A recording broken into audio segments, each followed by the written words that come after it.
Welcome, everybody. From my sisters, Tanya and Heidi and me, thank you so much for coming. It's great to see you all. Thank you especially for those who traveled a long way. I know some of you have. And we also want to welcome those who are listening through the telephone, through the phone line. So we want to start by introducing Lona's family. So will Lona's family stand up? All rise, please. I know that many of you know some of us. I think very few of you know all of us. So to start, I'm Marshall Ingwerson, Lona's oldest kid. My mom's younger brothers are here, Marshall Ignat and Dan Ignat, and I will let them introduce their families. Marshall, here, if you need voicing, or sure, go ahead. Yeah. What do you mean? You could just introduce David and your family. No, you can. This is that's all you have. So this is my dad, Marshall. Marshall is Lona's brother, and this is my son, Jacob. And this is the other brother, Dan, and I'll pass the mic to him.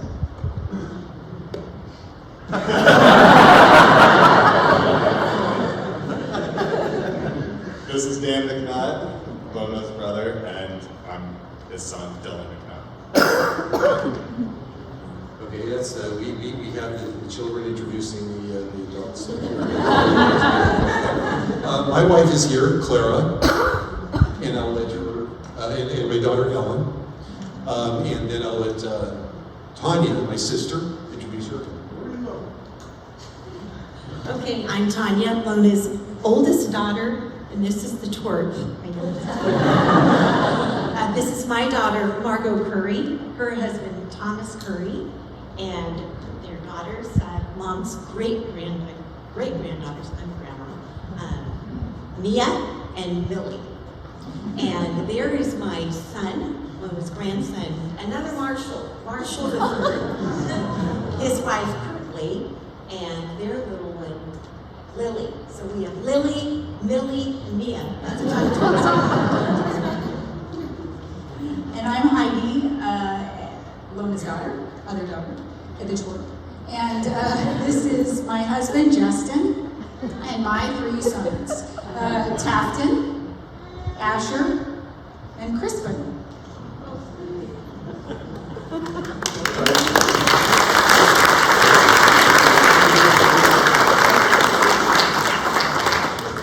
Is this where I'm supposed to sing something? That's a great suggestion, but we haven't hired the orchestra, so yeah. Okay, so that's us,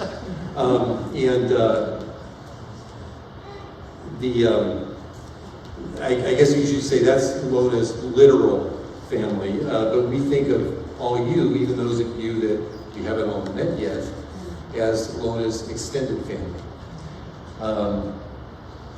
And so we're here to celebrate the matriarch, or the grande dame, if you will, of this extended family. And also to help get our hearts and minds around her passing. Now, one member of this family always had a lot to say at gatherings like this, so why should this be any exception? Let's begin with Lona. Let's briefly discuss something that we each have had to deal with. Closure, of one kind or another. The loss of a loved one, a relative, a friend, a pet. We have all been there. Let's take on a dark subject and shed some light on it. A poem by Doris Quinn. I have climbed mountains since I saw you last. You'll not find me where you left me. I've scaled pinnacles and seen the vast horizon of a higher point of view. Oh, there was the struggle of the mounting way. There was the longing to go backward, back to the known, the love, the day-to-day. The old one tried to save me from the new, but there seemed no way out but up and on. There was a light sometimes that beckoned me. It was as though it were agreed upon. Now was the time, and this the thing to do. I've climbed mountains since I saw you last. I'll not find you where I left you. No one remains in valleys of the past. Each has his mountain, each his larger view.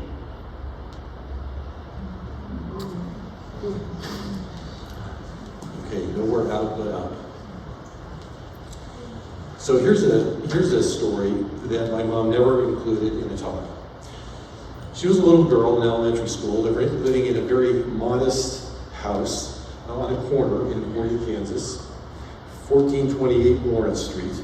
So modest, as little Lona perceived it, that one steamy Kansas day, she was in the basement with the windows open at ankle level to the sidewalk, and she heard 3 girls from her Girl Scout troop walk by. One of them said, "That's where Lona lives." Another said, with some blend of pity and disdain, at least as little Lona heard it, "Lona lives there." So, was that the comment that launched 1,000 renovations? That echoed down through nearly 24 houses over the decades like a Greek chorus? If so, you noticed some tone shift. Wow, Lona lives there? Now, you might think this shows the grim drive to compensate for a childhood sting. And I think you would be mistaken.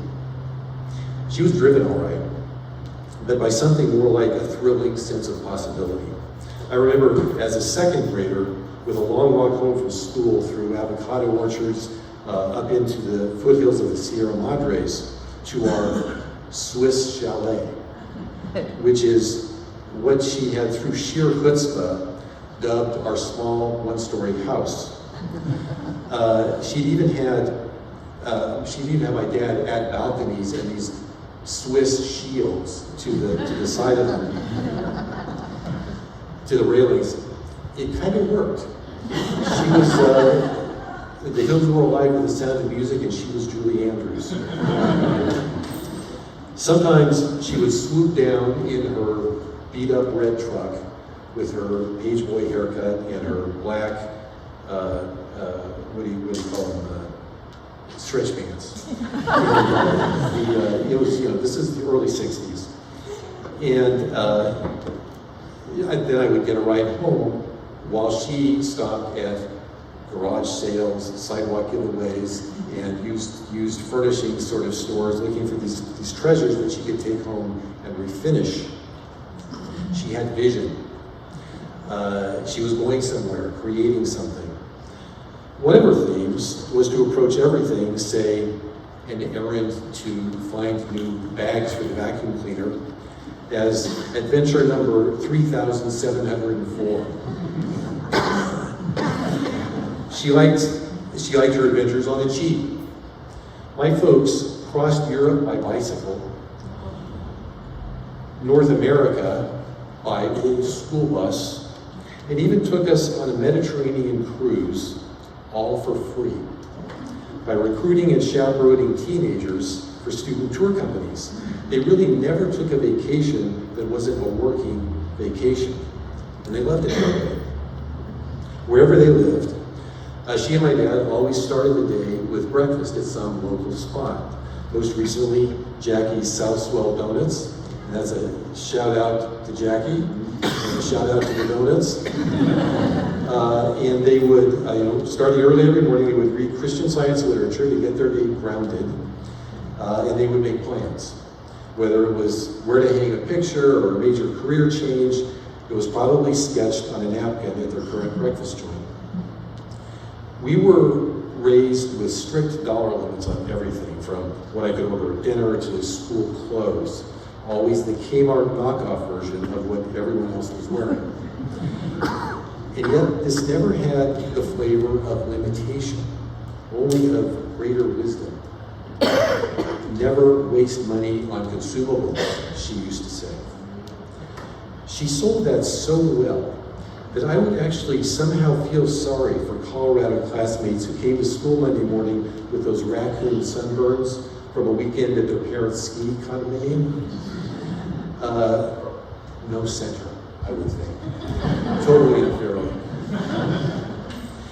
Mom's center, her North Star, was her religion. Her grandfather, a traveling salesman visiting some unfamiliar Kansas town one lonely evening, saw the lights on and the doors open for a Wednesday evening service at a Christian Science church.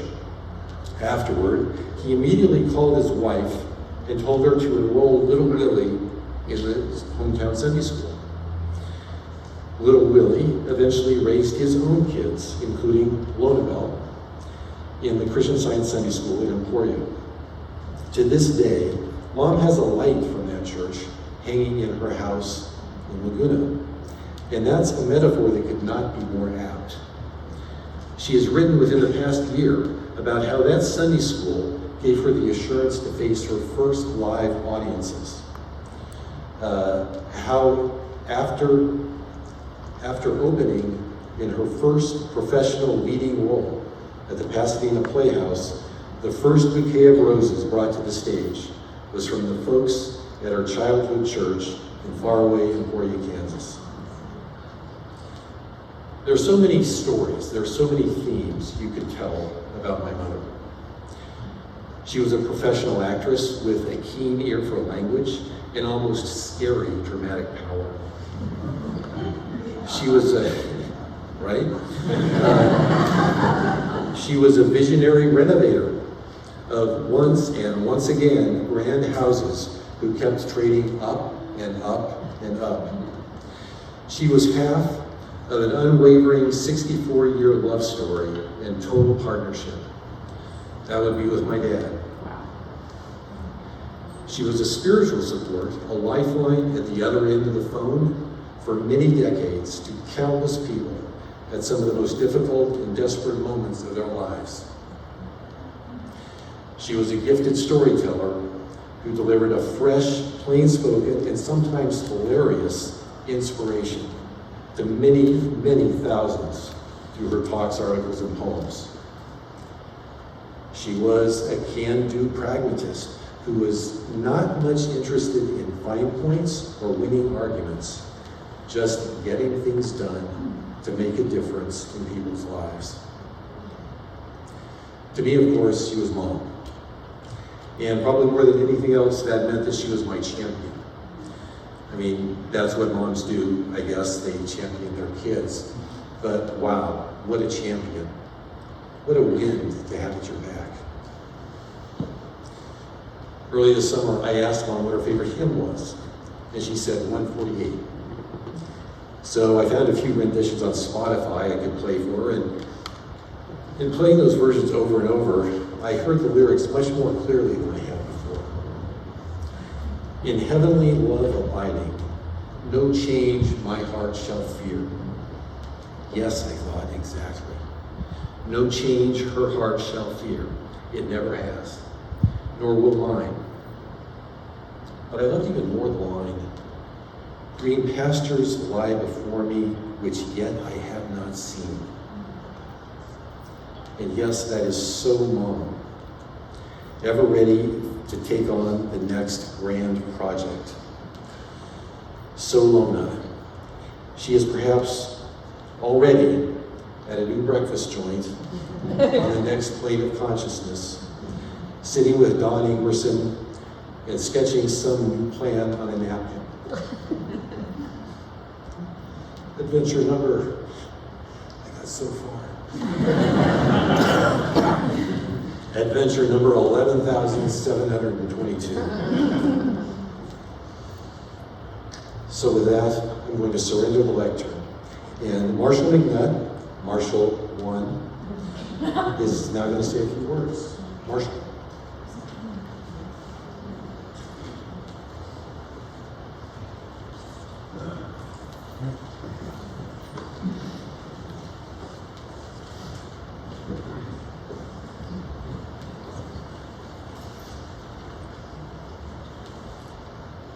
Thank you, David. Thank you, Marshall. and thank you for putting this together and for your kind offer of free raffle tickets to purchase the site with the sea castle. But that's, maybe you haven't announced that yet. No, it's very kind of you.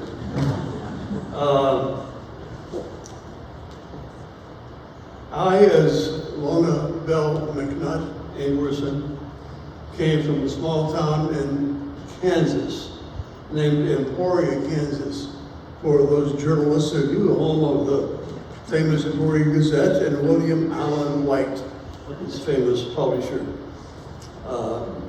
only to be prefaced by the famous publisher of the Christian Science.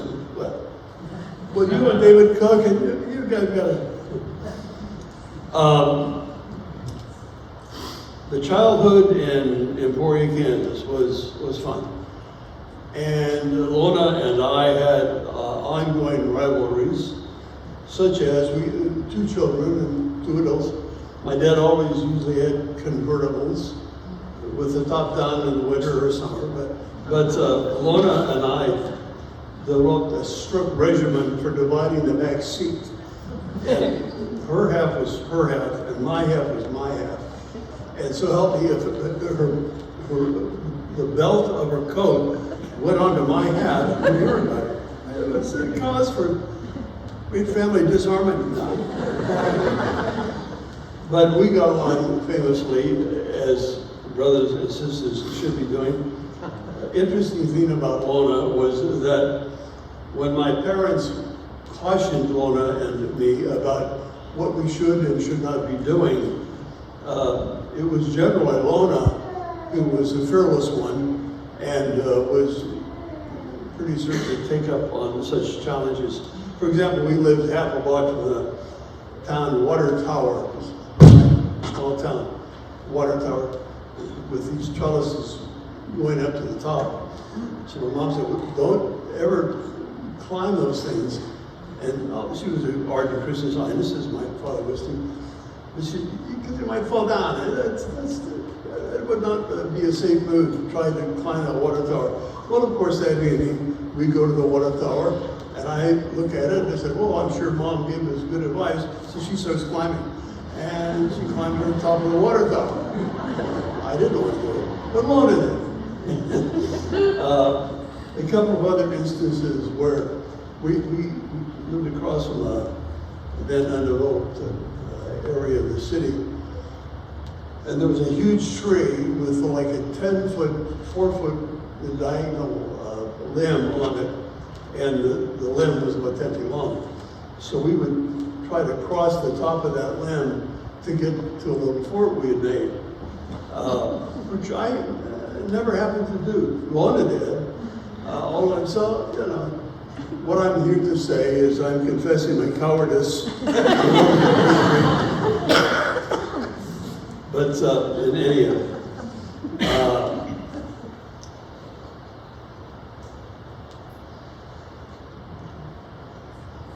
I admired Lona greatly, particularly in high school, in high school and college, for her dramatic skills. She was always headlining and being featured in school plays, and she really had a gift for that. And we were so impressed that she did, and subsequently went ahead with it even in this area, in the Pasadena Playhouse and other venues. Our relationship with Christian Science was interesting. We were brought up in a small Kansas town that had a small Christian Science church, but a freestanding church. And Lona was always a featured speaker and a very persuasive speaker, and I would add a spiritually minded speaker. Her subsequent talks as a member of the Christian Science Board of Lectureship were not only well attended, it was usually standing room only. I guess this is an inside audience, and not to be reported to Boston, but she was, her time was around that of Alan Young. who was also an extraordinarily popular lecturer. And Alan's lectures and Lona's lectures continually drew standing room only, so much that, guess what, they were not invited anymore to be on the board of lectureship, and we couldn't understand why. How is it possible to exceed your popularity? But that's another story. People like David Cook understand. No, that's, but Lona's talks were, both as a member of the board of lectureship and her subsequent talks for Adventure Limited, were always highlights, and as well as her articles that were published in the Sentinel and Journal, all of which I had written for her, but that's, I shouldn't have mentioned that. One of her great gifts to me, of which there were many, was knowing that I had a penchant for finding the right young woman to spend my life with, and knowing that there wasn't that many young women in Emporia, Kansas, and even when I moved out here to Southern California. But Lona, lo and behold, found this gorgeous blonde in the Glendora, California Christian Science Church. I was on the road with a big band at the time, and so traveling, and she sent me her picture, and I agreed with Lona. She was a gorgeous blonde. It would be worth seeing. Long story short, I met this young lady when I was staying at Lona and Don's in Glendora. I proposed in a week, and you eloped in 4 weeks, and 71 years later, until her passing a couple of years ago, we were happily married all that time, due to the connections of Lona, Bell, McNutt, Ingwerson. For that I will always be grateful in the development of our 3 wonderful children. Our Christian Science teacher, former clerk of the Mother Church named Gordon B. Comer, with whom Don and Lona and I went through class in 1956, would frequently remind us of something that I've always loved. He said, always leave a place better than you found it. And that is a teaching that is so important, I think, for all of us. Always leave a place better than you found it. So Lona, you have certainly left us a better place than you found us, and for that I shall be eternally grateful.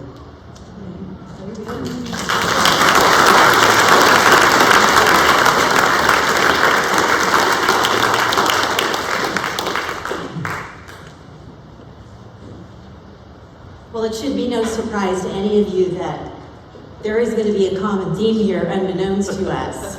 So I'm going to start with, let's have an adventure, Mom would say. She had a way of breaking up every daily routine at some point during the day or night or both with, we just got to have an adventure. You want to come? And she hadn't even made it up yet. Some of them were big, some of them were small, but you could be guaranteed every day in the Ingwerson house there was going to be at least one adventure. Well, dinner was always an adventure because Mom made a new recipe every day. She didn't miss a day. And she never repeated a recipe. She also meticulously graded each one from an A+ to an F-. And I mean, there were some A's. It was always an adventure. She even made her college biology class an adventure. So on frog dissection day, Mom came prepared with a full one-piece place setting, including the salt and the pepper and the cloth napkin she tucked in her neck collar, and she sat there with her fork and her knife beside her plate, just waiting for her frog to get delivered. Unbeknownst to her, Dawn Ingwerson was at her lab table. And this was one of his first observations of her. They hadn't met yet. Well, obviously, he was impressed with what we don't know. But that little adventure of waiting for her frog to dissect turned out leading to a 64-year storybook marriage. She always planned the best adventures for us. Nobody could do a surprise like Mom. So we lived in 8 houses growing up during our school years. They loved to renovate old homes, as my brother said, and they'd get bored when they were done, and they'd find another one. We were we were worse than a military family. As kids, Marshall and I, Heidi wasn't there yet during the whole time. Marshall and I weren't super excited about moving because most of the time it means we're moving schools, we're changing friends, and we're just, kind of disruptive to a kid. Between kindergarten and 6th grade, I moved 5 times. 5 schools, 6 friends. Well, Mom figured out even how to make the moving announcement an adventure. She was sharp, and she was not above a bribe. So Marshall and I knew exactly what was going on when we would get to the dinner table. And funny thing, on his plate was a Beatles album, and on my plate was a Barbie. Well, we lived frugally. We can't tell you how excited we were. This was an unexpected, extravagant gift. We just squealed with delight. I'm opening my Barbie, he's reading all the songs he's getting.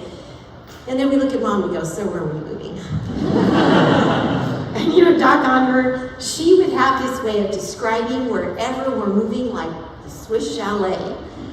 Just in magical, exciting terms. We didn't even know what hit us. And I think on that move, I was about 3 when the announcement was made. And I remember going something like this. This is an amazing chalet in the top of the hill, surrounded by forests and canyons. And it comes with a pony and a peacock. And I said, a pony and a peacock? Marshall, what's a peacock? We're getting a pony and a peacock, yay! What a peacock was. And there were 7 more of those stories, because with each house there was some exciting, lavish description that came with something, and usually it was really fun. I'll never forget my 40th birthday. She had me clear my calendar months in advance for the day. What she had done, now there were, out of the 8 homes I lived in growing up, 5 of them were in California. She had tracked down the current owners of all 5 homes and arranged for us to go on an all-day tour of each of these homes. We started in Glendora, where I was born, and we finished the day in Villa Park, where I graduated high school. I can't tell you, that is my most memorable birthday ever. And I can't even imagine the work and the effort my mom put into coordinating that. She was really good with adventures. Well, not only did my brother share a little bit with you about her adventures, but both Marshalls mentioned her fearlessness. Everyone here probably knows Mom. Mom was bold, fearless, and had an unshakable confidence in the power and presence of God. I don't ever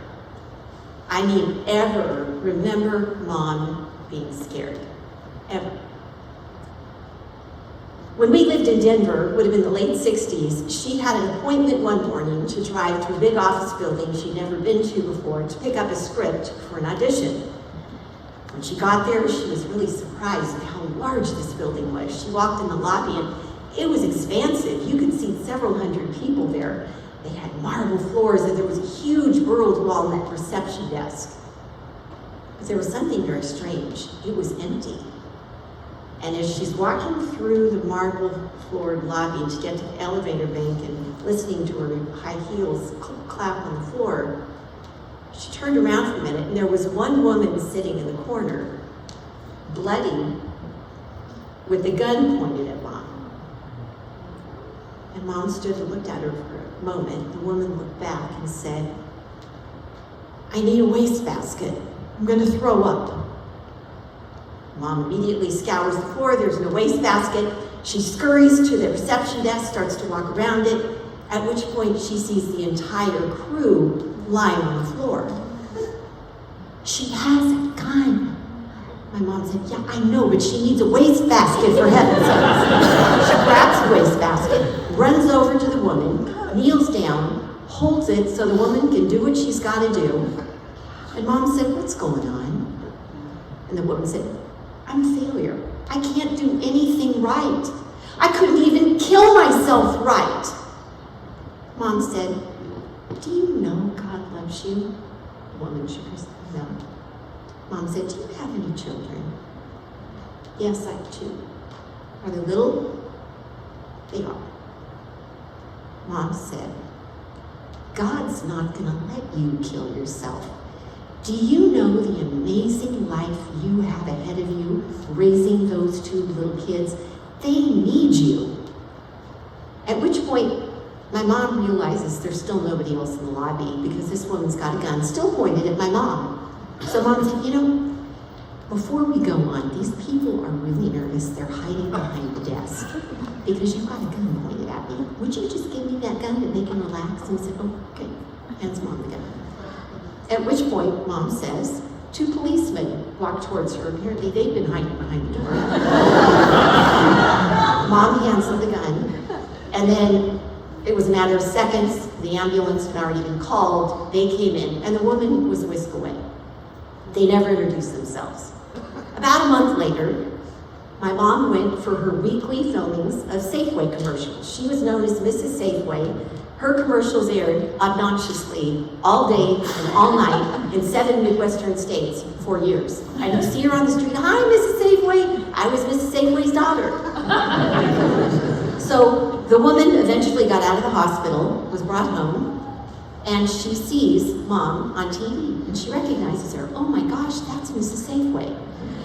So she writes her a long letter, doesn't know where to send it. She addresses it to Mrs. Safeway and sends it to the KOA television studio where it's filmed. The letter makes its way to Mom. It was a long letter, but the summary of it was, she thanked her for saving and changing her life. Now, Mom says the point of that story is just bring him a wastebasket. You can hear Mom saying that. But I say the point of the story is that Mom boldly and fearlessly put her own face right in front of the barrel of a gun to meet both a stranger's spiritual and practical need. That's Mom. There's one more story about her fearlessness and boldness. I didn't like this one. Mom and Dad were leading a 3-week student tour of Europe, and they were in London at the time. Their groups of kids were spread out across various hotels in an area, but the conditions were bad, the plumbing was leaking, and it was really filthy. So one morning, Mom and Dad decided to go down to the lobby and get everything straightened out. So they get to the lobby, they see a few guys standing at the desk, and Mom starts to talk. And one of them holds up his hand and said, we don't do business with women. No, this is good. So we looked at Dad, who's the kind of guy that definitely is going to step forward and set this guy straight, but he didn't. He kind of almost took a step back, got a smirk on his face as if to say, oh, this is going to be good. This guy has what he bargained for. And sure enough, she ripped his head off. And she did all the talking. On that day, those men definitely did business with a woman. In fact, they ended up fixing a lot of the issues, and they allowed the kids to move from one hotel, the most deplorable one, into another hotel. Don't go anywhere. There's more good mom stuff coming. You've now heard from all the kids, and we will turn it over to the grandkids. Oh, wait, Heidi. It's easy to forget about Heidi. She's the last one.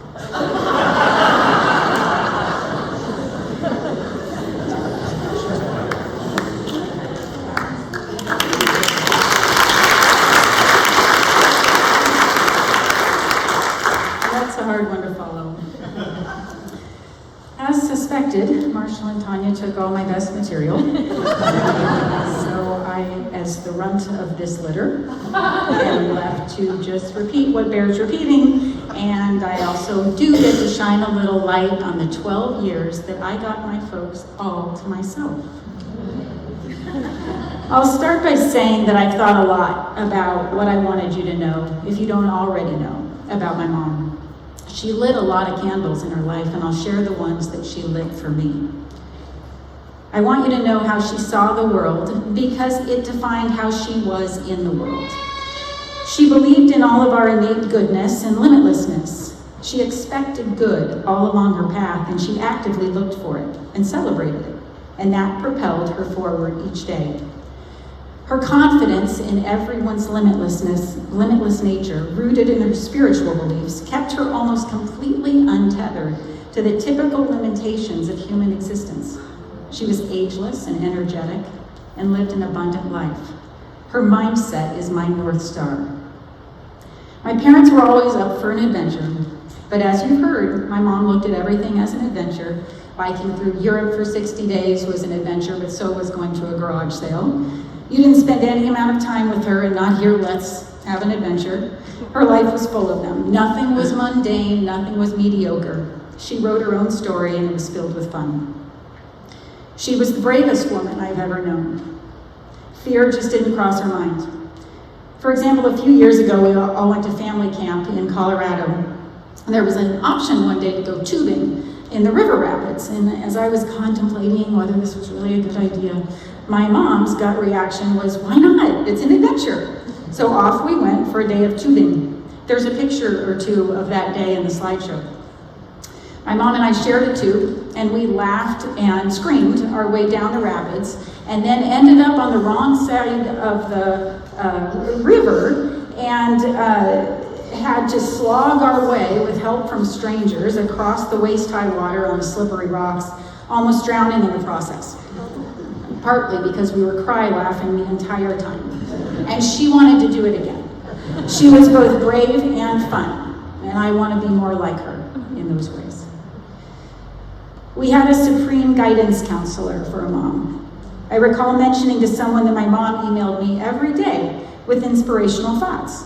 They couldn't believe it. Every day? It's all I knew. But I never took it for granted. In fact, recently I was going through our garage, and in a box I found 4 3-ring binders full of hundreds of emails that I had printed in my early 20s and saved from my mom. I know from what I've been hearing from many of you, I'm not alone on that. Some of you know this story, but it's a great example of how my mom would pray and then so clearly know the answer. At one point in my career, I was tossing and turning about what my next step was professionally. I'd been stewing over it for some time, and she knew that. And one weekend, we were driving up to Mammoth, and on the way there, my mom suddenly turned to me and said, very abruptly, I'm going to tell you what you should be doing for a living, and you're not going to like it. I was kind of startled. You should be a recruiter, she said. She was right that I did not like it. It made no sense.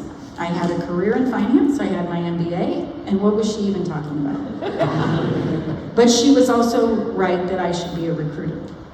And as we drove home that weekend from our trip, I surprised myself and turned to her and said, you know, I think you're right. I've been a happily fulfilled recruiter ever since.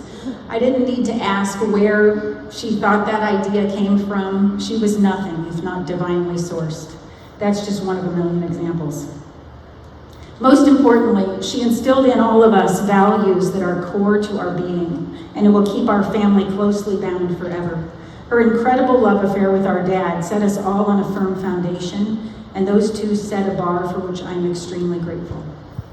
Let's cut to Kentucky. When I was 10, my mom, my dad, and I moved from Orange County to Kentucky so my dad could take the job as superintendent of one of the nation's largest districts in the nation. Tanya and Marshall, who were fully grown, stayed here in California. There I was, leaving my siblings, my best friends, and the only home I had ever known. But somehow my mom was able to breathe pure adventure into it. Before I knew it, I had been transplanted to Kentucky for what would be a pretty magical next 12 years.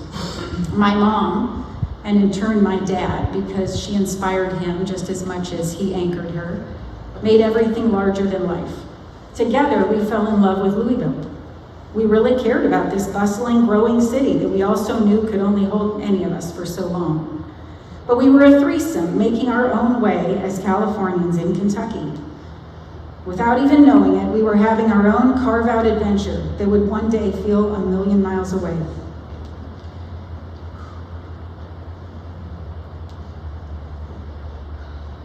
The homes they renovated were 200 years old and full of rich stories and reportedly quite a few ghosts. They bought the old Reynolds Tobacco home when we first arrived, complete with a ballroom, a tennis court, an elevator, a pool, and a family of raccoons in the attic. And like every home that piqued their interest, it was falling apart at the seams. My parents did most of the renovations of these old homes themselves, and I have such clear visions of coming home from high school with friends, and she would be on her cordless phone with a headset, up on a ladder, hanging wallpaper, or down on all fours, staining baseboards. She would be assertively talking someone off of a virtual ledge as their Christian Science practitioner. Let's just say bringing friends home required a lot of explanation. If fitting in was your thing, being a teenager in the Ingwerson household was not for you. Anyway, as soon as these old houses would come to life, someone would make an offer they couldn't refuse, and swoosh, away we went to the next adventure. And so it went, moving every couple of years from one fantastic old Kentucky home to the next. My mom always leading the charge. I'll share one little story that made a big impact. We had moved to a 15-acre property. It was pretty remote. It was far from my old neighborhood and all my friends, but not for long. One night, my mom had a brilliant idea. My 7th grade best friend was sleeping over. Her dad had just walked out on her mom, and they were in desperate need of a place to live. Knowing that someone had a need, my mom sprung into action. She concocted a speedy plan to turn an old unused space next to our garage into a livable apartment. It was a huge undertaking, but nothing was an obstacle to my mom, or my dad for that matter. Not the fact that we only had a few days, not the fact that it would be a complete overhaul, and not the fact that she had a house guest that same weekend who happened to be the ambassador to Israel from Costa Rica and the wife of their president. My mom just put us all to work, including her house guests, and several days later, in moved my best friend. It was a lot of fun for me. It was a life changer for my friend and her mom. Our mom was truly like no other mom, that's for sure. In a nutshell, she was strong and bold and brilliant. She was perpetually productive. She was never bored. She was gutsy. She also felt that hot buttered popcorn was a perfectly respectable dinner, and so was dessert. If you were here, she probably lit a candle within you at some point. You and me and the thousands of others she touched around the world over her lifetime. Mom, I think you nailed it. And if I had to be the runt of any litter, I'm eternally grateful it was this one. I'd now like to introduce Margot, Tanya's daughter, and our mom's first grandchild.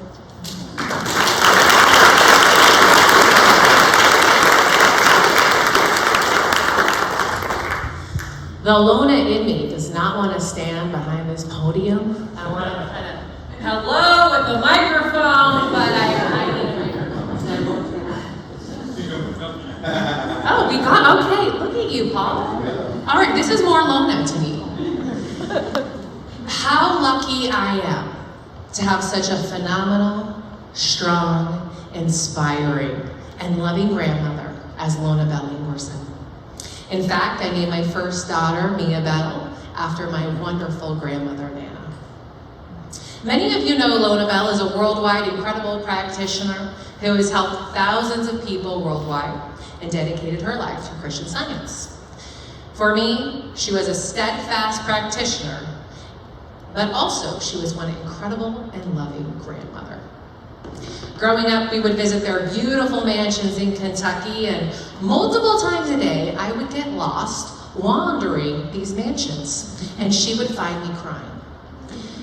She would hug me, find me, and then show me I was never lost at all. And that, of course, is a theme of our entire relationship. During these visits, she would take me to Chuck E. Cheese every year for my birthday. She taught me how to make derby pie, which is a big giant cookie, and that's our absolute favorite dessert. I remember spending afternoons on the floor with her in Louisville and coloring in holes in her expensive Persian rugs. Probably the only person alive who would color the Persian rugs. When she'd come visit us, she was always up for an adventure, a common theme here. She would let me play hair salon and completely mess up her hair in the craziest fashion. She would also let me play cops and robbers and tie her to my bed. When she moved to California with Baba, I was in 3rd grade and I would go to her house every day after school. She would drive and pick me up after soccer practices. She would go to all of my plays and drop me off at all of my extracurricular activities. She was very involved in my life. She loved to spend her mornings working 2 to 3 hours at a cafe, and the cafes would change every decade. One of my favorite memories, though, was in the mornings in the summer when school was out. I would be dropped out early at that cafe with her, and I would get to spend these kind of 2 or 3 hours studying next to her and just having random conversations about the world that I'll forever cherish. And of course, we had the famous fire story together, narrowly escaping the fire in Laguna Beach with my mom and kind of being guided out. She was always there for me. Whenever I had an issue with friends, whenever I was stressed out about school or a test, whenever I had career challenges or needed boyfriend advice, I could call her, she would listen, and she would somehow pull out this incredibly inspiring, on-point story of strength, hope, and inspiration that I just needed to hear right then. She was one incredible storyteller and presenter. I was so lucky to have grown up learning and watching how she tells these captivating stories, and when I do big presentations at work, I feel I'm channeling my Lona Bell. She taught me her tremendous work ethic, her tenacity, her stage presence, her grit, her strength, her ability to hustle, and her boldness. She had a wonderful spirit for adventure and travel. When I was in 3rd grade, she took me to London, and after high school, she took me to Australia. In fact, she made a habit of taking all of her grandchildren on different travels throughout the world. I've now been to over 50 countries and have a bad habit of collecting trinkets at each one of those countries, which my husband hates, especially if they're heavy, and I thank her for this. As I reflect on this next chapter, I feel her presence here with me. She speaks to me with utter calmness and love, and she says, "There's nothing to worry about, darling. I am right here with you. I haven't gone anywhere. God is love, and God is all." And so, she leaves us with this question, which is a poem she would often read me, and it's the first line of the poem. Which of these men are you? Genesis 1 or Genesis 2? All right, Ellen.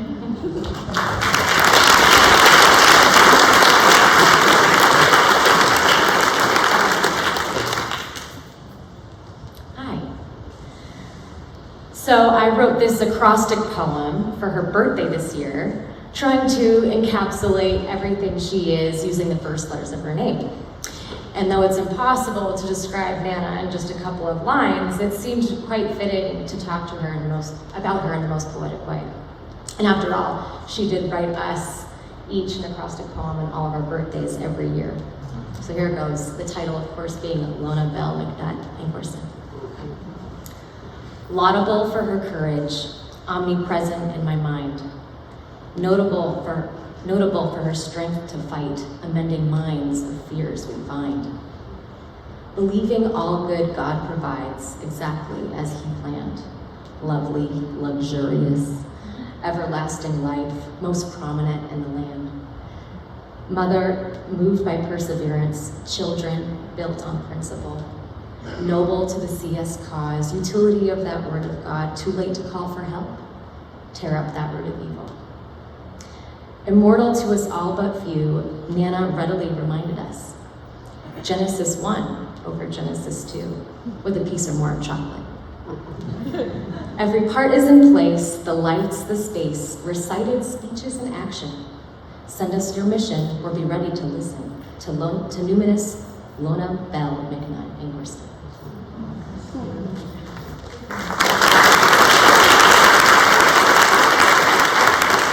I'm going to invite my mom up to talk about me and Nana.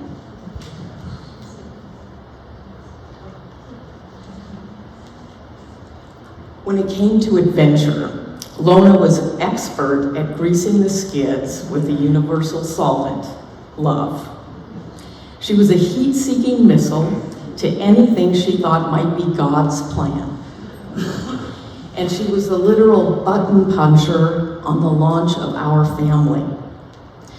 Because our adoption of Ellen was an intimate story, we felt she should grow up to understand it before any of us testified about it publicly. And Lona, clenching the bit, graciously agreed that this would be the only story about our family she didn't tell, yet. But in 2007, she wrote a testimony about her view of the adoption. She said it was for us to give Ellen when and where we chose fit. So, I'm going to share one Lona testimony you have not heard, or I hope you haven't heard it. It's all about God's plan to bring this baby into our life. First, I need to give you the context for where Lona's testimony begins. Marshall and I planned to adopt a child while we were based in Russia as correspondents. We completed all our paperwork, but had not identified a child to adopt when I got pregnant. So we dropped the adoption plans. But several months later, on the eve of moving home to the United States in the summer of 1997, I miscarried. Sad, yeah, but this is where Lona's testimony begins. Here, I offer Lona's words edited from my time slot.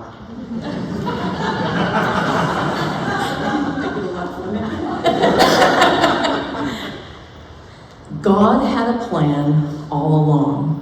It involved a lot of people and a lot of twists and turns, but prayers were being answered at each step. Not long after Clara and Marshall returned to the United States, I got a late-night call for Christian Science help from a total stranger, fearful because her husband was late returning from a trip. The next day, the woman called back to report that her husband was fine and had just stopped to sleep on the trip home. She apologized for her upset, saying she'd just learned she was pregnant after years of praying for a baby.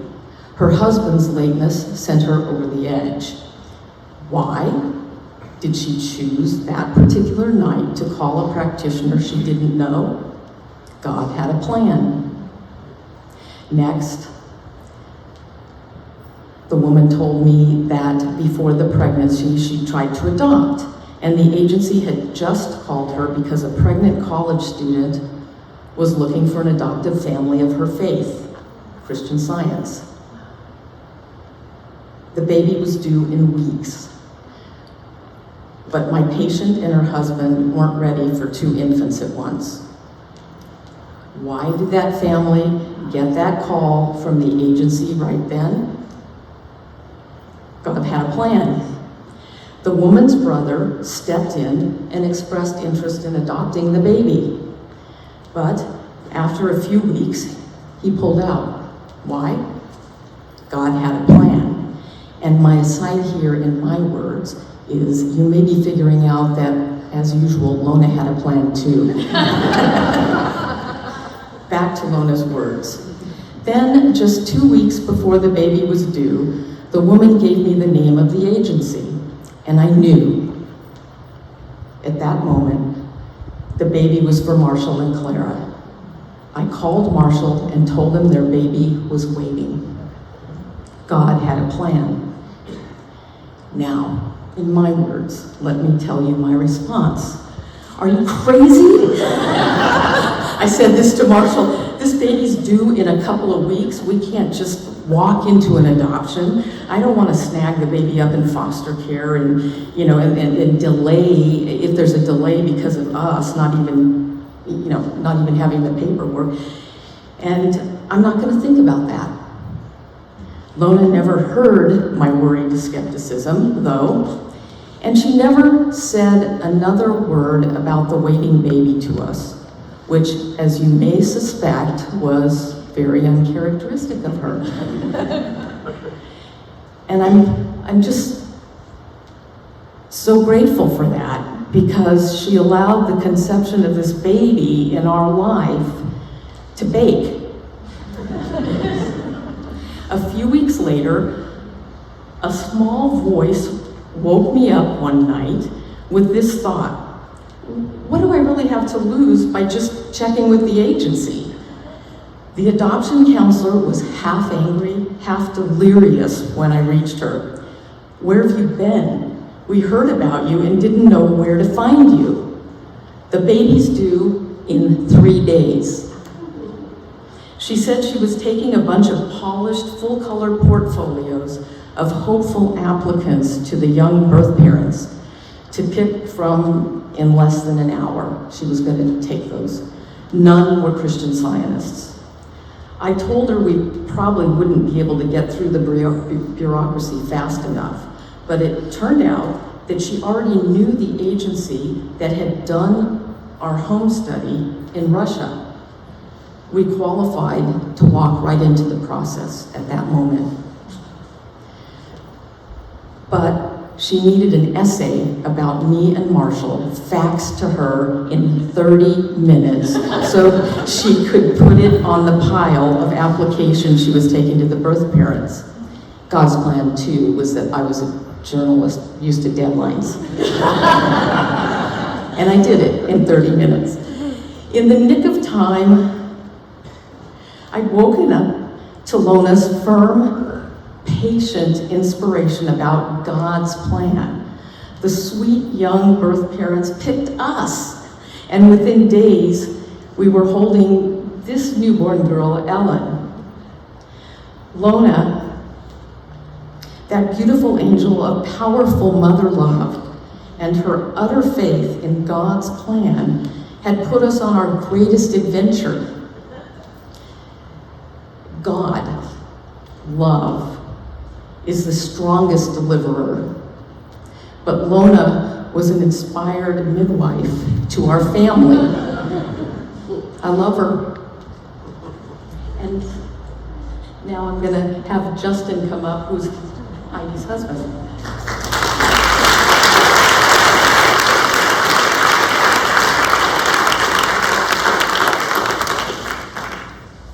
That's a really tough act to follow.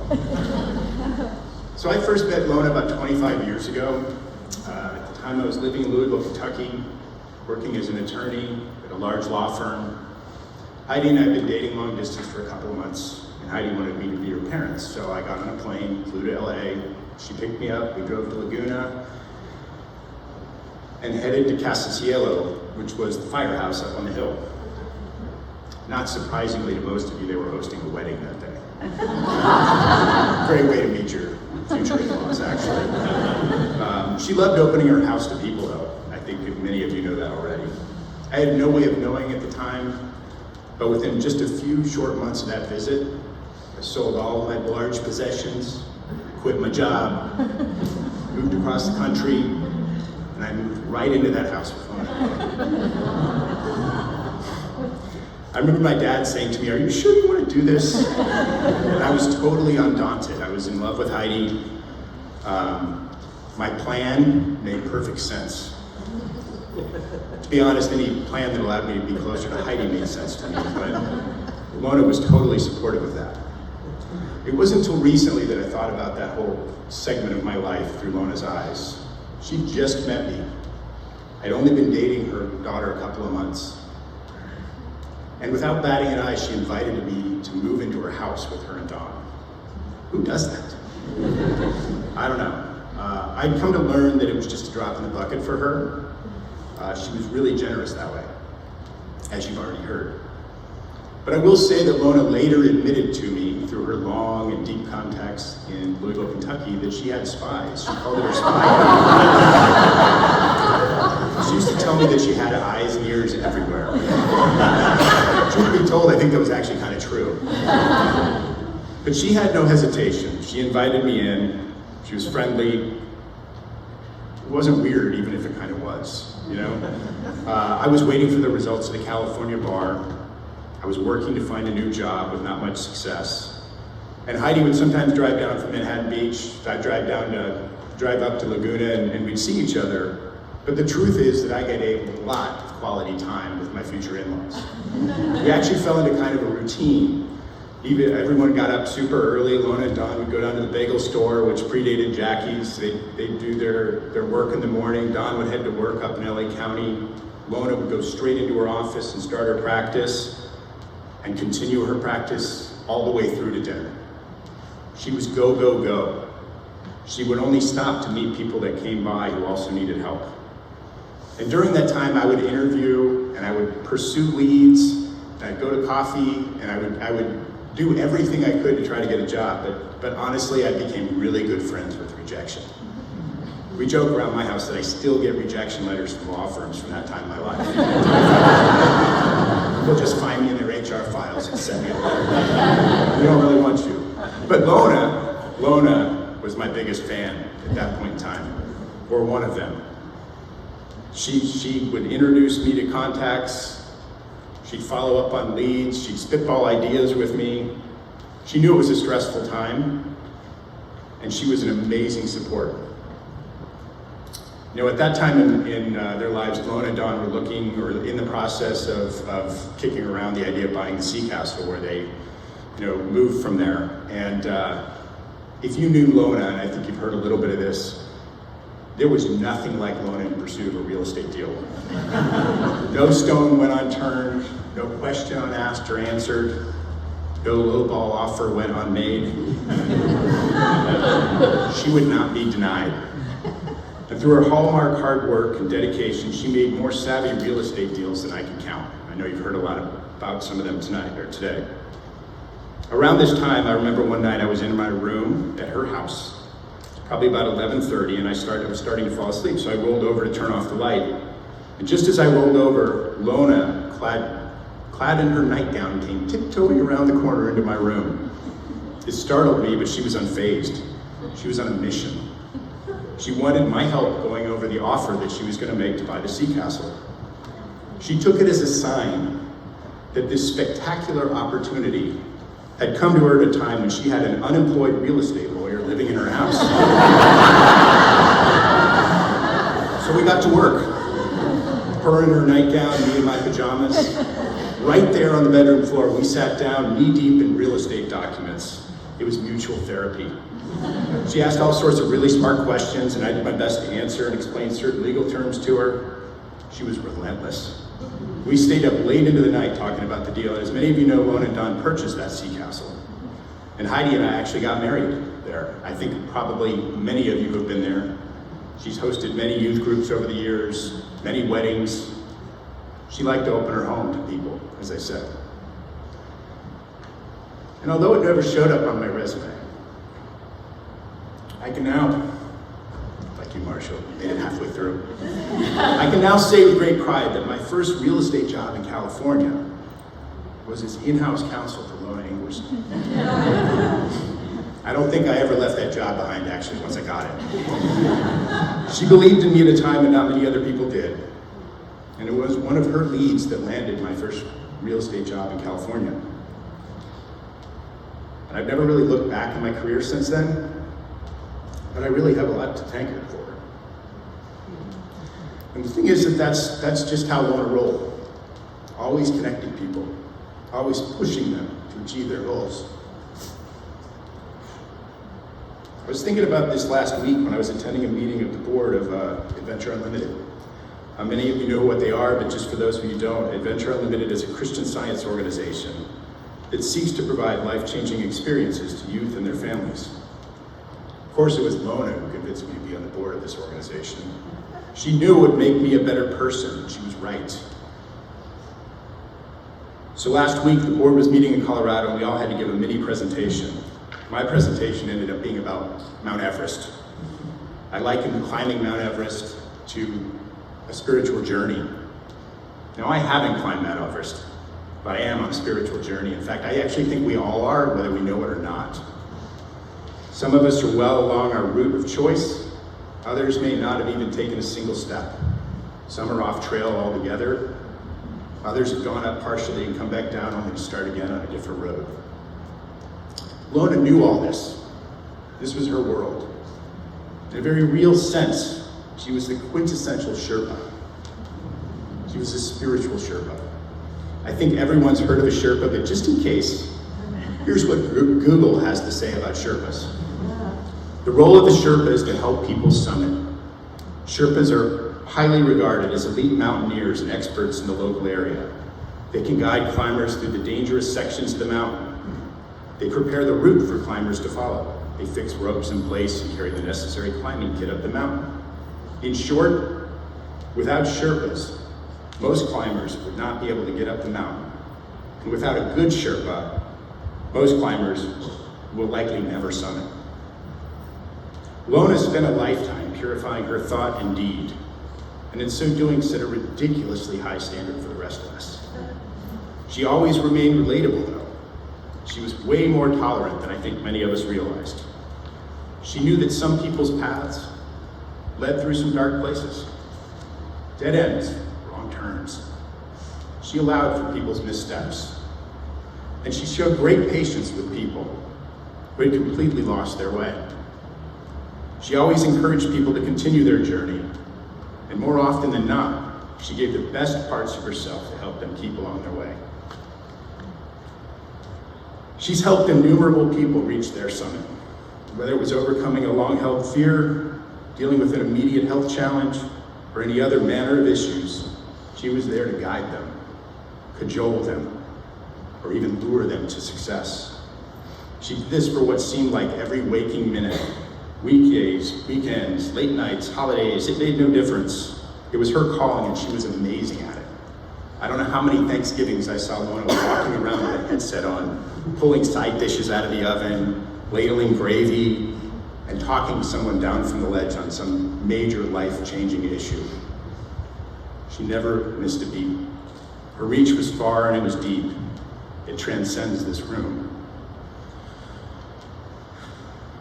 The word inspiration gets overused a lot, but Lona was an inspiration. While I miss her greatly, I treasure the memories I have of her.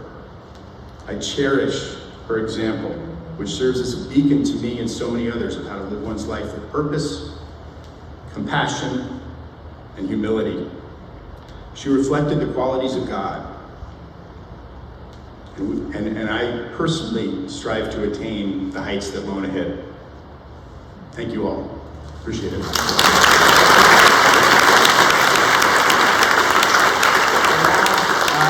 son, one of Lona's grandchildren, come up here, Tafton Thompson.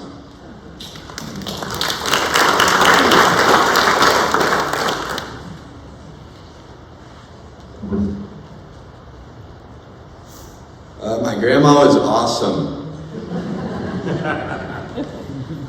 She believed in me and gave me the drive to think for myself and never settle. Her stories made me crave adventure and convinced me to take advantage of opportunities. Her and my grandpa were the definition of servant leaders, and she taught me how satisfying a life of giving could be. When I was younger, I didn't understand my grandpa or grandma's work ethic. It seemed like they worked to sleep and slept to work. I attributed it to their tough childhoods and a strong drive for success, but I think there was more to it than that. All over the Sea Castle, there are photos of my grandparents, smiling with various people. Some I've never seen before, and some I've seen on TV, and some are family. And my grandma had a story for everyone. I think this selfless compassion started with their rock-solid relationship. Her and my grandpa's love for each other spilled out onto the people around them and fueled their selfless discipline. They didn't do it for themselves, they did it for others, and that's how they stayed so happy and worked so hard for so long. They rarely asked for help, but gave it without question. I thought this lifestyle seemed tiring when I was younger, but it made their lives so much larger.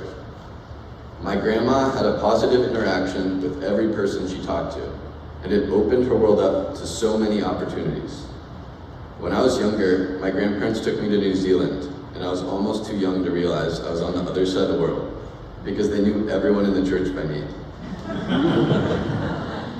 I still remember that trip, because my grandma spent the whole trip researching how to find the giant weta, a bug that I was obsessed with finding. My grandma did this on the regular. She would see a passion, something that stood out about a person, and she would support it however she could. I saw this time and time again growing up. Jackie with her donut shop Southswell, or the endless stream of callers that would ask her for help. Without a bat of an eye, she'd give whatever was needed, and I think that made her life so much more fulfilling. When I was younger, sometimes she'd even put me on the phone with the caller. She believed in me and forced me to believe in myself. Even on her deathbed, talking to her, you almost felt like you were the one in the bed. She wanted to know about you, how you were feeling, what you were up to, never talking about herself except to entertain you with a story.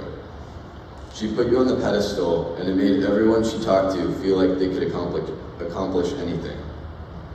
My grandma was the epitome of how to conduct one's life, and used Christian Science to do so. While Christian Science itself was interesting to me, and so were my grandma's stories about it, my grandma attracted me and so many others to CS through the way she lived her life. Her use of Christian Science as a foundation gave me the ability to see her values and morals in writing. For my grandma and for the writings that let me connect with her, I'm extremely grateful. My grandma taught me to appreciate Christian Science, putting others first, the classical music that was always playing in the Sea Castle, poetry, hard work, the company of others, and how to believe in myself. I'll end my speech with the way she had me end some of hers. A simple God is all.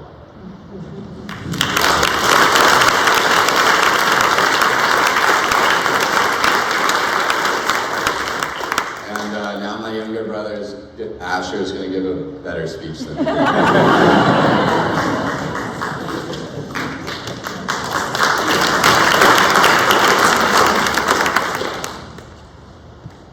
Thank you for the intro. I don't think I can.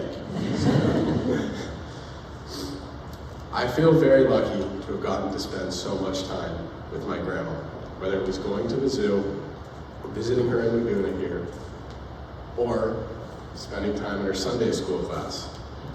I still cherish all of these experiences, but I have to say that one of my favorite memories with my grandma is when her and my grandpa took me to New York. At the time I was in 2nd grade, and what was most important to me about the trip was the candy store that my grandma had promised to take me to. But to my surprise, with all her planning, the entire trip was a highlight and far surpassed my candy store expectations. Looking back at the entire trip, it was all filled with memorable moments, and I'm so thankful to have been able to spend them with her. I also now realize how much effort it took to entertain a 2nd grader, while in reality, you were on a work trip to New York with your husband. But that is exactly what my grandmother was, is selfless. Throughout that trip, it seemed like wherever she went, everyone knew my grandmother. And they all told me about how great she was and how much she had done for them. From prayer to offering them a place to stay, she loved to give. And that says so much about my grandmother's character. She spent her life striving to express true, unconditional love in a spiritual and material sense. And that praise and appreciation that I witnessed being expressed towards her was a testament to how successful she really was. I know that I'm not alone when I say that she was a huge role model for me in countless ways. But if I had to pick one thing that she modeled best, I would say it was her selfless and relentless, unconditional love. Thank you.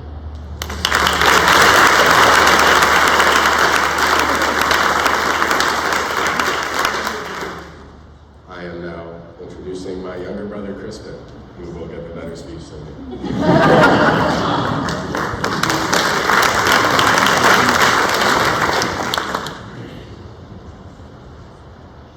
Nana, jovial, inspirational, hardworking. These are just 3 of my grandmother's hundreds of amazing qualities. Back when I was around 7, me, my grandmother, and the rest of the family played a game of hide and seek. My oldest brother, Tafton, was the seeker, and he started off by finding me, then my brother, then my mom, then my dad. Now that everyone was tagged except for my grandmother, everyone started looking for her. Eventually, we all gave up. Everybody was yelling, "You won," but there was still no sign of her, until we heard someone say, "I'm here." Everybody rushed upstairs to the closet, where we found Nana standing there with the attic access open. She had climbed into the attic. Everyone was shocked. Nobody expected she would do something like this. Yet she did, and she won. A few years before that, I went to Sarasota, Florida, with her and my grandfather. We went to a zoo and overall had a great time. But the part that stood out to me was when she gave her speech. This was my first memory where I really understood just how big of an impact my grandmother was making in people's lives. Inspiration. When I was younger, I used to go to my grandmother's house a lot. One of the things that we always looked forward to when we were there were the donuts. Nana always got Jackie's famous South Swell donuts.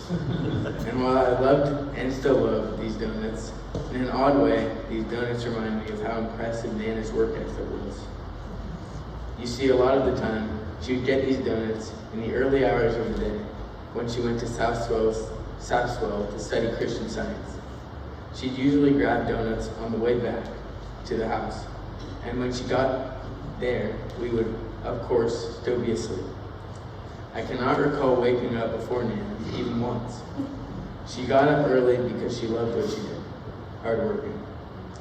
Jovial, inspirational, hardworking. That's my grandmother.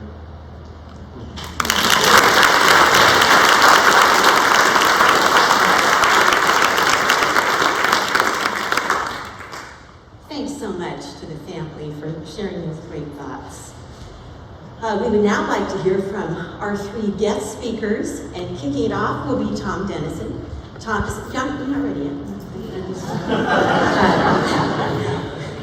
Yeah, it will be an adventure. Tom Dennison is board chair of Adventure Unlimited, and this was my mom's most cherished organizational cause, and where she was a trustee for many, many years. Tom is also a fellow member of this Laguna Beach Church. Take it away, Tom.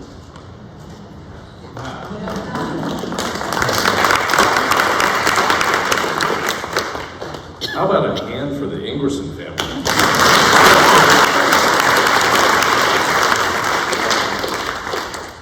As you already know, my name is Tom Dennison. I got to serve with Lona on the Adventure Unlimited board and had the unenviable task of teaching the Sunday school class of the people who graduated from Lona's Sunday school class. That was a tough act to follow. And I'm also a longtime friend and fan. Her family asked me to share some of my experiences with Lona that most of you might not know. But because I'm a recovering lawyer, I want to start off with a disclaimer that the family has actually approved these remarks in advance. Like all of us, Lona was not one thing.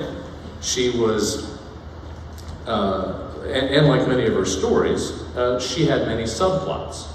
Lona was a Christian Scientist, a loving wife, a dedicated mother, a board member, a buddy, a teller of tales, a writer of cute emails, a practitioner, a poet, a deep value real estate investor, a collector of all kinds of things, an interior designer, and really she was an actress who refused to be typecast. She would have loved to talk to a crowd like this. I think it's most appropriate to talk about her diverse talents by telling a few stories. Lona and Don, as has been mentioned, were excellent real estate investors. They could see the value in properties nobody else saw. Probably because they were such good practitioners, they could see things in others that nobody saw. One time, Lona and Don took me to see a property they were going to look at to buy and renovate. It was quirky, to say the least. She explained how she would redo and renovate it if they bought it. It was a very creative vision. I asked her if they put in an offer, and she said, "Oh no, there's somebody else who's looking at the property." With a twinkle in her eye, she said, "Tom, I only really like to put an offer in when they know I'm the only potential buyer. That's when you get the lowest price." And then she kind of laughed and she said, "That's when you know you got it where you want it." I can recall once after that she sent me a picture of an absolute shack in a rundown area in town with the caption, "Look at the dump I just put an offer in. It's going to be beautiful." Her real estate acumen was an indication of her savvy business side, but it was also something that people referred to here. She was thrifty. She and her family once went to go on a New York trip. I can only assume it's the one they were mentioning earlier. And they spent time on this trip with a mutual friend who was a CEO of a very large New York company. He was the kind of guy who didn't drive to work. A helicopter picked him up in Connecticut and flew him to his office in New York. When I asked about the trip, she described all the things that they'd done and seen, and then explained that one of her best memories was that they had coerced this mutual friend, the New York executive, to go from place to place by subway, something he had not done in decades. She said, "I refused to have him waste so much money on limousines. If he was with us, he could have the adventure of traveling by subway." But I don't mean to say that she was cheap, because she wasn't.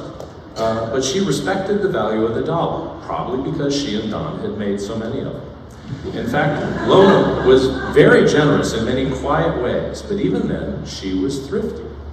When a dear friend who owns Lona's favorite donut shop suddenly needed an expensive mixer, Lona offered very quickly to buy it for her, but it wasn't a gift. She made a business deal out of it. She documented the purchase of the equipment through a written document, which was kind of a reverse mortgage. It was to be paid out over a certain number of years in fresh donuts. It was carefully calculated to be fair to both parties, and one of her children has inherited the remainder of this caloric labor. As many of you know, Lona was also an inspiring speaker. As a trained actress, she always exceeded expectations and had a flair for the dramatic. Once at a board meeting for AU, we were having a prolonged and deep discussion of an issue. Someone asked the usually quiet Lona for her opinion. She began to slowly answer the question and then said, "You know, this reminds me of a poem I heard. It goes something like this. It's about a single candle." And then she began a flawless recitation of a poem. About halfway through it, from under the linen-skirted board table, she pulls out a lit candle and holds it up to emphasize the closing stanza of the poem about keeping our course illuminated by the light and not succumbing to darkness, because after all, we have a job to do, which is lighting other people's candles. It made her point.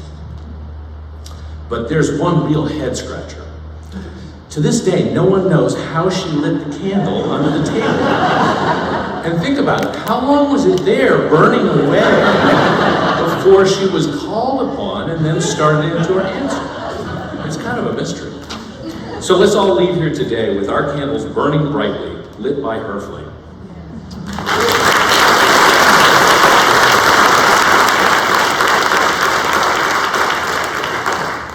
Thank you, Mom.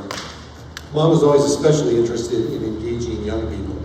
And James Orlett has been a longtime leader at the Adventure Unlimited camps in Colorado and is now the head of the Link School, which is a Christian Science-based experiential learning school in Colorado. And he and Mom have worked closely together for many years. James?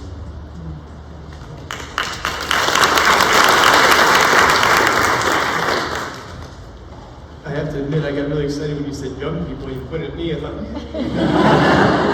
then I see the connection. I was in northern Michigan, a few miles from a different camp, Lona, summer camps this past July when I heard that one had passed. And I don't remember crying that much in my life. I just cried and cried. But then I remember what she said often to me when we were working together on a big issue or something that felt like a really big or scary issue. And she would remind me this: James, it's a non-event. It was never an uncaring response, but exactly the opposite. She had the courage. She always had the courage to turn us away from fear, away from the doubt or the pain, or to the actual truth. The truth of love, like we've heard a bunch today, was, is, and always will be in complete control. She was the embodiment of love, of real, genuine, complete, unconditional love. And I think she taught us all quite a bit about how to love. None were ever unhealable or undeserving of healing alone. Never. All were there to be healed. All were able to be healed, to be free, to be forgiven, to realize that they were entirely and dearly loved. Heidi asked that Marshall and I sing a duet here tonight.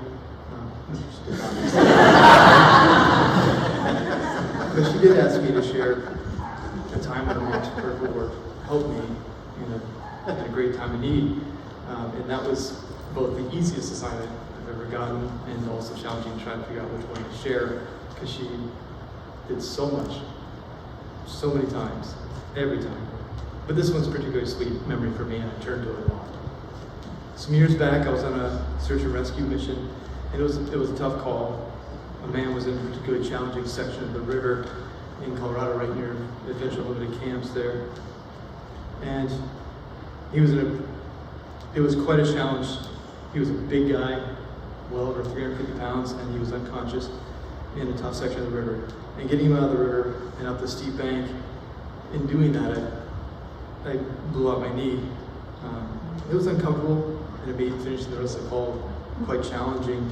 And I called Lona as soon as I got dry. I called her from the scene for support. The next morning, I was supposed to lead an 18-mile trail run up in the mountains at the summer camp that she loved so much. But I couldn't walk. I couldn't walk without using walls for support. It would take me about 45 minutes to get from the bed to the car. I couldn't stand that leg. But it seemed like I should at least try to go. So on the drive over to the start of the run, we were in a van with some students and campers and staff, young staff. And on the way we had the most inspiring talk about love and healing. I didn't mention the injury to any of the students or the campers or the staff there that day. I was just trying to keep that quiet and trusting the work that she was doing, that it would be enough, that it must be effective. And when we arrived, I couldn't walk without leaning heavily on the hood of the truck to get to the front of it. I had no idea if I'd be able to stand there without support, let alone run. But I thought again about what Lona had said to me, and I thought of all the times that healing had taken place. I thought of the love shared in the conversation on the drive over there with those teens and those staff members, the ones that Lona held so deeply in her heart. And that was all that I could feel. And it was all that was in my thought, all that I was allowed to be there. The group started off, they started running. I thought, well, I'll let them go and I'll see what's possible. And I started to move a little bit, and within a few steps, I was jogging. I was able to run the 18 miles with thousands of feet of elevation and rocky terrain and those things without any trouble, without any discomfort, and with complete freedom. I remember driving back afterwards with one of the staff members there to pick up the truck that we had used as a shuttle earlier that morning, and we were talking together along the way. And she was in tears, and she told me she'd been really struggling with faith lately. And she said that she could tell that I wasn't able to walk that morning despite my efforts to keep that quiet. And I remember what she said. I remember this very well. And she said, "How could I ever doubt after seeing that?" And a few days later, I was supposed to be in a race. I had a race coming up that was going to take all day where I had to swim, bike, and run and those things. And I called Lona the night before, as some fear felt present in my thought. And she said, "James, that knee deal was a non-event." The race went well. It's really no surprise to Lona. So when we think of Lona, we get to think of truly countless experiences like this little one. We get to think of her unshakable faith in God. We get to think of how her healings and her love always seem to reach far beyond just the person asking for help. We get to think of her larger-than-life wit that brought us all to tears countless times. We get to think of her ceaseless joy that she shares so freely, her deeply inspiring and life-changing selflessness, her tirelessness, her limitlessness, her energy that knew no bounds, her dedication to church and to service and to serving absolutely everybody. We need to remind ourselves, after getting to be part of her life and seeing her as she was and always will be, this gentle beam of living love. As we think about her example in her life, we get to remind ourselves, how could I ever doubt after seeing that? I love you, dear Lona. You're my hero. I'll miss you like crazy, but I also know better. I love you with the same grand love that you love all of us. I'll keep picturing you up in the sea castle, keeping watch over all of us. And I'll keep in my heart, the image of you, courageously stealing through the dark night, joyfully lighting those thousands and thousands of candles. Green pastures are indeed before you.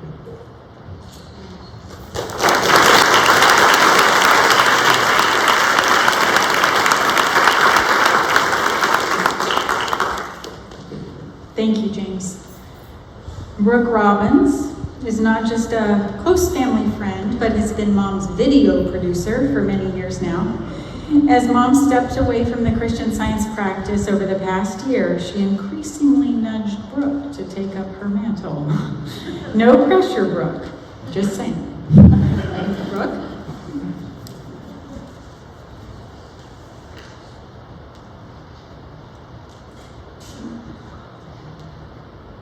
We have a saying in our family, God never gives us more than we can handle, but boy, I wish he didn't make so much of us. Thanks, guys, for making me go after all of that. Really appreciate it. So I have a little card here with bullet points on it, not to remind me what to say, but to remind me that this is all I can say. I could talk about Lona for hours and hours on end, and I'm going to try and stick to this. I don't promise to stay with 5 minutes, but I will give it a shot. One thing I do know, she is so excited right now. Look at all the people she got to church. Right? One time when we were visiting, my youngest was 14 years old, my youngest son. And we were sitting over here on a Wednesday evening for a testimony meeting. Lona was on my right, Aiden was on my left. So as the reader was reading the words to the final hymn of the service, Aiden leans over to me and says, Mom, I think it's time I join the Mother Church. What do you think? Of course, boy moms, you gotta be cool, right? You just have to be cool. Well, yeah, okay, that's a good idea, sure, if you think so. Leaned over to Lona. Angel said he wants to join the mother church. And when we stood up to sing that hymn, boom, she's out of here. She's down that aisle and she's gone. She'd gone back to the clerk's office, found an application to the mother church, signed it, was waiting in the lobby for Russ Gerber to walk out. Here, Russ, sign this. And when we walked out, she, Aiden, your mom mentioned you may have wanted to join the mother church, so just in case, here it is, just so you know. That was Lona, right? Her passion and her life's work was helping people.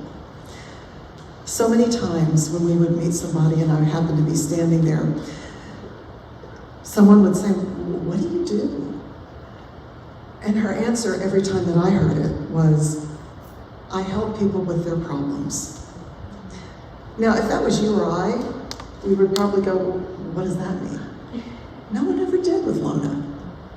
They just, that twinkle in her eye, and they just accepted that. Oh, that's cool. Lona is my best friend and has been for more than 30 years. Yes, we videoed together when COVID hit. She called me in early in 2020 and said, Brooke, I've got to give an association address, and it's a really big one, and they're shutting down the auditorium, and none of the people can go there. What are we going to do? I've got to give the association address. So I said, well, there's a solution. So I called my tech support, my husband. We put our heads together, and we started videoing her talks and recording them, and either zooming them out or whatever format we could. And so if any of you all need to hear her stories again and hear her telling them, I have them on video. The power, she knew the power of stories, right? Her stories are legendary, but she knew the power of a good story, much like Jesus and his parables. She knew she could make a point with a good story, and she told them over and over and over again, and probably all of you in this room have heard them more than once. But and she mentioned that to me one time. She said, I want to put this story in, but everybody's heard it. I've told it so much, everybody's heard it. I said, yes, they have, and they keep coming to hear it again. Because you always tell it with a fresh point of view, and you're always making a great new point. So she kept it in.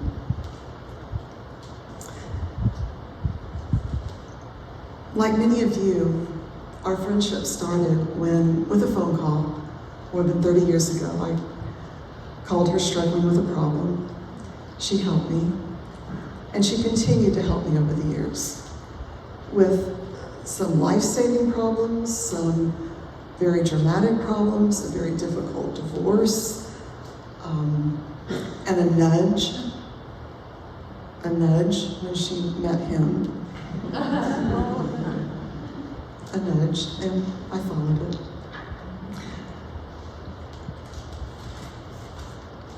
Don was amazing, wasn't he? Yes. It truly was a 64-year. I thought it was 65-year love affair. That's what I first heard, but give or take. Sometimes when I was visiting, Lona would say, hey, Brooke, could you listen to my talk? I just need to practice it. I need someone to listen to it. Would you mind? I go, oh, I'd love to. And standing behind her, Don was going, I take it he heard of you. Which reminds me of another story. I was visiting one weekend, and I had been gone all day, and I walked down those stairs to the sea castle, and just as I reached the bottom, she and Don were coming out. We chatted for a moment, and out of the corner of my eye, I caught this scraggly little tree on that hill that goes down to their front door. And it had just a few leaves on it. It looked like it was going to die. But there was a single, full, ripe peach hanging from it. And I thought that was so unusual, and I commented on it. And Lona, in full Shakespearean actress mode, launches into this poem about a peach. Who knew? And she was declaring this poem to this peach remember about that story was Dawn standing behind her, looking at her back with this complete look of admiration and love and tenderness and full appreciation for who she was. She couldn't see him. The look wasn't for her. It was that genuine love. One time, I was living in a little condo down by the beach, and they were up in Casa Cielo, the famous firehouse. And I was really struggling with a problem. I was in a great deal of pain. And I phoned her in the middle of the night, no doubt waking her up. I said, Lona, I need some help. And that's the last thing I remember. The next thing was Lona, in her nightgown, was picking me up off my bathroom floor. She had gotten in her car, zipped down the hill, apparently sensing that she was needed. And she put me in her car, little Mercedes convertible, always a convertible, right? Little Mercedes convertible. We zipped back up the hill, and she put me in Heidi's room, always Heidi's room, and said, did you guys have a room in your house? Because it was always in Heidi's room. Yeah, the room. Put me in Heidi's room and said, you are not leaving until this is gone. And in a few hours, when the sun came up, I was free, because Lona was that good. Lona was always extra, wasn't she? Always extra, meaning she didn't just do the job. She always said, how else can I help somebody? What else is needed to meet the need? She was always extra and always did whatever. Yes, she prayed. She was a great prayer. But when she saw a practical need that was there, she met it. As has been alluded by so many people, Lona was a very bright candle, and still is. Lona is a very bright candle. And from that bright candle, she has lit thousands upon thousands all over the world. I really think it's so important to keep that illuminated, don't you? And I hope that everybody in here will help me do that, because she goes right on, and all that she has done is still with us. And let's keep it illuminated. Soar, Lona, we got this.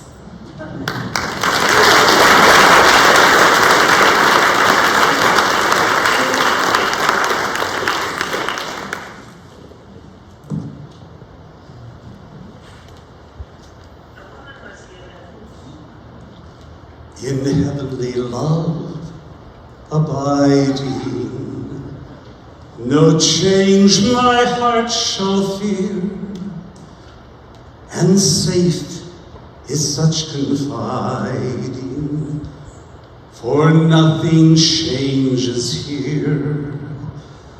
The storm may roar without me, my heart may low be laid, but God is round about me, and can I be dismayed? Wherever He may guide me, no want shall turn me back. My shepherd is beside me, and nothing can I lack. His wisdom ever waketh, His sight is never dim.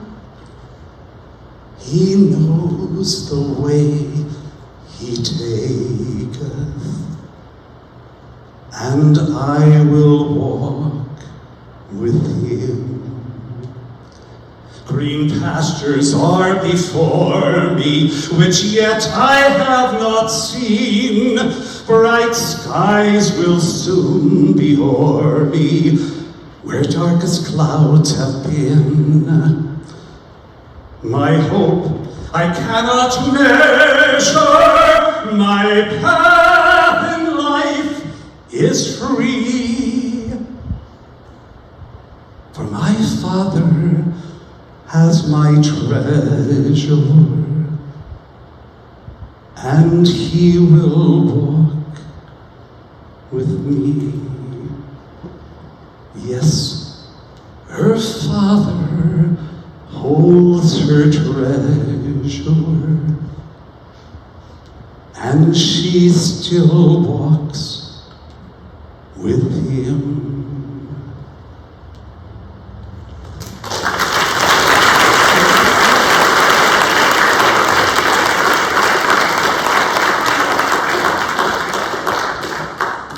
Thank you, Paul. Paul Garman is a very, very dear friend of Mom's, and she's so happy you could join us today. And singing her favorite hymn, 148 from the Christian Science Hymnal. Thanks to the family, and a huge thanks to our 3 guest speakers, Tom, James, and Rook. Well done, well said. And we'd like to once again thank everyone so much for coming. And we'd like to say, once again, that we regard you as Lona's extended family, and we love you all. Yeah. But honestly, no one can finally close an occasion like Lona Ingwerson herself. Here's one of her favorite messages, which is a window both on what she did with her life and her advice to all of us. Take it away, Mom. A woman was given a candle. She hid it away on a shelf. It's all I have, she murmured. It's hardly enough for myself, so I must not let anyone see it. But all through the coming night, I'll know that it's there and ready in case I should need the light. Another was given a candle. She went out into the night. It's all I have, she murmured. I must make the most of its light. There are hearts that are breaking somewhere. There are lives that are sad and drear. I must hurry along with my candle and let them know that it's here. O'er valley and hill she wandered with her one little flickering flame, and it brightened many a doorway that was dark until she came. It crept into desolate places, it banished disease and sin, and hands outstretched were waiting to welcome the stranger in. 2 women met in the morning as the eastern skies grew red. One came from her happy journey. One came from her sleepless bed. Each held in her hand a candle, but the eyes of one were sad. I just couldn't light it, my sister. It was all I had. The other one made no answer, but her face in the sunrise glow looked like a face of an angel, and she only whispered low, "O love divine, I thank thee." For she saw, now the night was done, she had lighted 1,000 candles. From her poor little flickering one. I love you all. Thank you so much.